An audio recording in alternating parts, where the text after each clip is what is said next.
I 33 male and my wife 32 female have been married 4 years. We'd already been through some issues and done a year of marriage counseling in 2017. However, things were picking up and we got a house in 2018 and also had our first child. Late last year, my friend Greg needed a place to stay or would be homeless.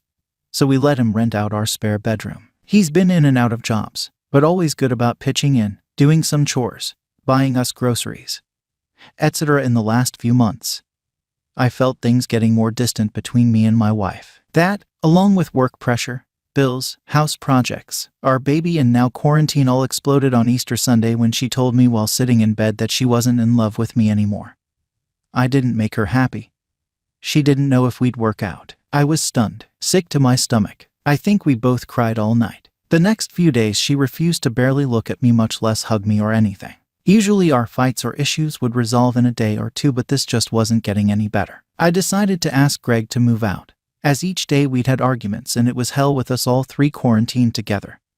Me trying to work from home in the middle of it. Then on Thursday of that week, after seeing her therapist, she tells me on the phone that she's suicidal and checks into a mental hospital. I take care of our kiddo, bills, managed to clean the house up after our roommate moved out, basically juggled it all until she was released to come back home. When she gets back, I notice nothing is better around me. Snippy, dismissive, unloving. But I'll hear her talking to several guy friends on the phone where she sounds flirty and funny. She made a guy friend while in the mental hospital, and one conversation I overheard involved them joking about handjobs. I asked her about this and she said he was just her support partner. I told her that I wished I was her support and she didn't say anything. She was going to hang out with this man on a walk but decided not to when I said that it seemed weird, which I was thankful for. Still, her odd behavior continued. She then seemed to talk to our old roommate Greg daily, and she'd duck out to the bathroom with the fan on to do so one time even. Also, she wrote in her diary constantly. So, I peeked at it while she was gone one day. And the newest entry was a 2-page diatribe about her undying love for Greg, about how much she wanted him, blah blah. I texted a mutual friend of Greg and mine's about it because I was so shocked. He suggested I confront Greg. So I texted Greg, "Did you ever do anything inappropriate with my wife?" He actually had the balls to call me and said that I had been working too much. I was out of shape, a bad husband, and that yes, they kissed but didn't have sex. Later that night I confronted my wife and asked her if it was true. She said it was and we both just kinda sat there. I told her I had a hunch something was up, but didn't admit to reading her diary. Then a few days later, she asks if I'd read it. I shook my head no but didn't say anything. She then says she knows I did because she went through my phone and saw my texts with my friend. We both flipped out on each other and she left to go to her friend's house. That was a week ago.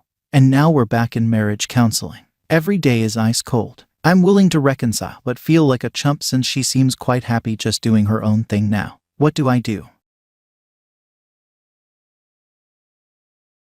I 39 male found my wife's 36 female hot love letters from previous relationship, and I can't deal. Looking for some neutral advice on my admittedly not exactly emergency situation. But it's affecting my life a lot more than I thought it would. Certainly a lot more than it should, and I won't be surprised to be called a whingy twat who should just man up a bit. Anyway, here goes. Happily married, regional UK, arriving at midlife. Lovely wife. Absolutely love her, together over 10 years. Married too. She too is very loving back. There's just always been something Spock-like about her that I can never figure out, as if there's some core her that I'll never get to see. Big deal. Her backstory isn't too far from mine. Major relationship in late teens, early 20s. I had one major one, then two, then one more. Then we both dated around for a few more years before meeting each other, and yay. She always said that she had no mementos of her own big relationship. Nothing survived to show. Anyway, now, midlife crisis starting to set in. Feeling the passing of time very keenly all of a sudden. I'm very conscious of the fact that our youth time is pretty much over and our sex life, while by no means dead, has settled into a very predictable and non-spontaneous pattern where it's pretty much me just waiting for her to be in the mood. I'm always in the mood, mainly because I miss being younger and getting that spark of erotic let's just do it in the road magic that seems to be gone now for good. So it's her leading things, if it happens, and me just waiting for it to happen, because getting turned down is just so undignified. For example, as we're currently working from home, if I try to suggest something frisky I get this almost pitying look that's so humiliating it's just not worth risking. So far, so standard midlife. Coinciding with this, though, is that recently while I was tearing the house apart looking for something I lost in a house move, I came across a small case which I opened. Lo and behold, there's a stash of photos of her lost relationship and a cache of letters. Okay, so this is where I crossed the line and am a dick. But this was all supposedly lost long ago and I can't help but read a couple of letters. Big mistake. This is mostly long-distance porn. Up, down, sideways, back to front.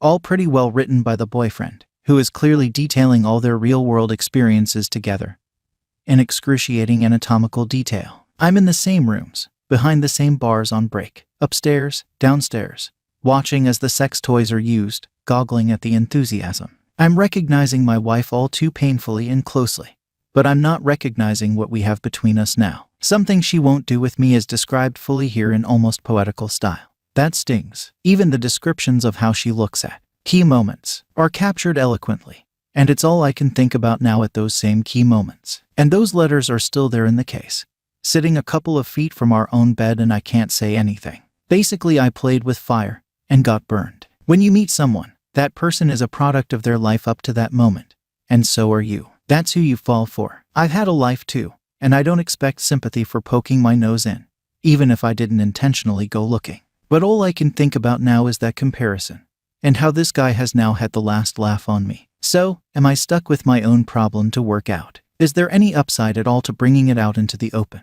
I'll just come across as the classic insecure, nosy partner who couldn't just appreciate what he had and leave the flip alone. Edit, a bit more info. They broke up because he cheated repeatedly. Apparently. So not just a once-off. Why would you keep charged erotica from someone who did you dirty like that? Also, it was an odd one from the start. She was just 18, and he was 30 and had a failed marriage behind him when they met. I've always found that creepy AF. Update, thanks for all the input even from the alpha, beta and cell lunatics, but especially to the empathetic folks who made more of the power imbalance from the old relationship than I had been making. Things seem a bit clearer through that prism. To clarify though, for those concerned about abuse and trauma, she's a strong independent woman who's very happy in who she is. And I think she looks back on that time with a lot of good memories, but also with an older person's perspective on it now too, that there was a component of God I was taken advantage of at the same time, all right. And she wouldn't want it for her own daughter. Hidden letters versus not hidden.